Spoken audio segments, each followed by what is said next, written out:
Hello, everyone, and welcome to the Verbal Teacup. And today, in the poem series, I'm ending the series now with today's last poem, which is, and without Shakespeare, we could not end literature or poetry as such. So, obviously, this is not the end of poems. I mean, I will come back with many more. But as of now, giving the poem series a break. And after this poem, I will be talking about again, I will go back to reading and vocabulary and other kinds of things. So, this poem is a very, very famous poem by William Shakespeare, and it talks about the seven stages of man. So, let's start off without any further ado. Seven Stages of Man by William Shakespeare. And all the world's a stage. So he compares the world to a stage, and we are merely actors, and all the men and women. Merely means only players. Only players means actors in the stage. And they have their exits and entrances. Exit meaning going, and entry meaning so life and death. Exit is the death, and entrance is the birth. And one man in his time plays many parts. So he talks about the multitasking ability of man. And, as human beings, we play many parts wherein we are, you know, parents, teachers, children, father, mother, brother, sister. We are playing different parts in society. So that's what.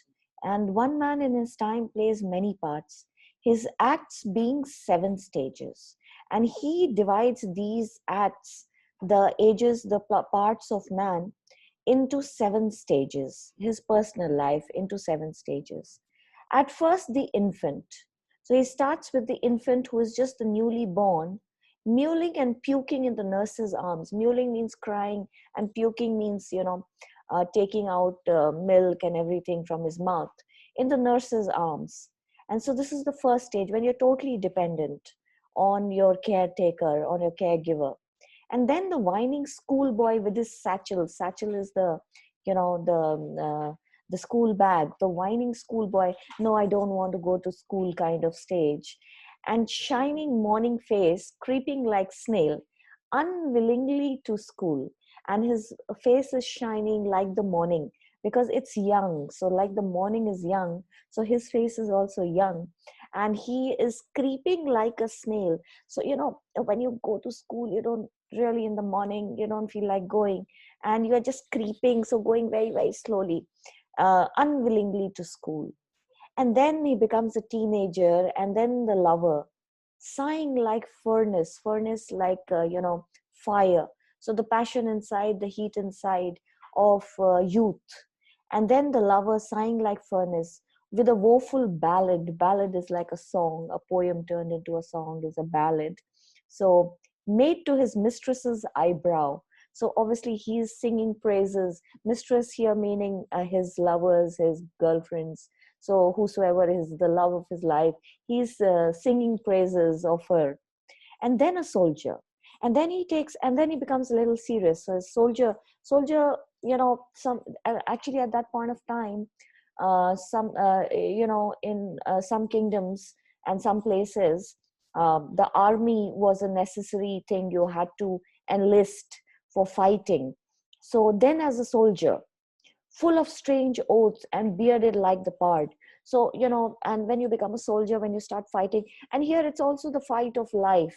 When he is bearded, so he just grows up, and he's, cursing and, abusing and, seeing all the hardships in life. Jealous in honor, sudden and quick in quarrel. And he likes to protect his honor and gets into a very quick fight just to protect his ego and his honor. Quick in quarrel, seeking the bubble reputation. Now, you want everybody to respect you and take care of you, and you want to show the world who you are. So this bubble reputation. So the reputation, the character that surrounds us, the things that surround us. So that is like a bubble. Now it keeps changing. Sometimes you are in the up in life, sometimes you're down in life. So this bubble reputation, even in the cannon's mouth. So, you're ready for battle, but still you want to protect your honor and your reputation, and you want to be great. And that is that stage, the 20s stage. And then the justice in fair round belly with good capon lined. And then, and then comes the stage where you are fair and just, and around your 40s, when you start seeing the world in a better way. And round belly here means becoming a little fat, so growing a little middle aged with good cap on lines.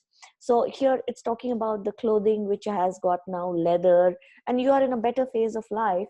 You have more money, you are wiser, you are more successful, maybe full of wise saws and modern instances. So you're full of wise sayings and wise things that you want to preach to the world and to the youngsters, and modern, and you're still, having a modern outlook. So he plays his part. And the sixth stage shifts into the lean and slippered pantaloon. And now he comes to the sixth stage, which is, you become older. And as you become older, most of us lose weight because our body becomes slimmer. So, in slippered pantaloon, so, you start wearing pants and slippers, and, you are thinner with spectacles on the nose, and you get specs. Obviously, you're wearing specs, and pouch on the side. His youthful horse well saved, a world too wise. And now here you see that the youthfulness is now going backwards, and he's in this world which is too wide. So he sees that other people who are younger, they are rising in this wide world, and he's taking a back seat slowly, slowly. For his shrunk means lesser. Shrink, it becomes lesser. Shrank, the muscles and the weight has shrunk. And his big manly voice, and he is a real man now. He's much older, turning again towards childish treble pipes and whistles in his sounds. So now he again starts looking at the little things in life, the childish treble, the pipes, and the whistles in his sound. And then he starts looking at the little things and starts becoming older, starts, decaying, coming to the last scene of all. And that ends this strange, eventful history. So the last scene, the seventh stage, when he becomes old, very old, and he's again totally dependent. And this totally dependent on others, on the people who are taking care of you. And this is the second childhood. The first childhood was when he was born in the nurse's arms. And again, the second childhood comes when he's dependent on others. And mere oblivion. Oblivion is like, he's just fading away slowly and slowly. Without teeth, sans means without. So sans teeth, sans eyes, sans taste, sans everything. And slowly he loses his eyes, his teeth, eyes meaning his sight is growing weak, his teeth are falling off, taste is no longer in the mouth. And he's just leaving everything. His body is decaying, which is a kind of a message that he has to now leave everything behind, including his body, and go into oblivion, just become a dust as he was born, and so he dies. He was born a child and he dies a child. And this is the seventh stage of man. So, Seven Stages of Man by William Shakespeare. And this was a very profound poem talking about the cycle of life, obviously very philosophical in nature, which talks about that, as you're born, you die, and you just leave beyond, and we are just actors, players, playing our part in life. And we play our part, and then we are supposed to go back to from where we came. So, a very important realization that everything is like a bubble, everything is momentary, and we are just playing the parts. And it's up to us and up to you and me to play our part well in life while we are here on this earth. And that is the message of this poem, I believe. And the cycle of stage, the cycle of life ends. So it's like a circular logic that the poet talks about. So this was William Shakespeare for you, and I'm Meenakshi Sharma on the Verbal Teacup, and I end the poetry series with this poem, I'll be back with more readings and more poetry also again, maybe in the second series. So thank you very much. And thank you for watching. It's really heartening to get your messages and to hear from you. You know, it's really wonderful. So just keep your comments coming and I'll be happy to help and keep guiding you. Thank you very much. Bye bye. So ending now.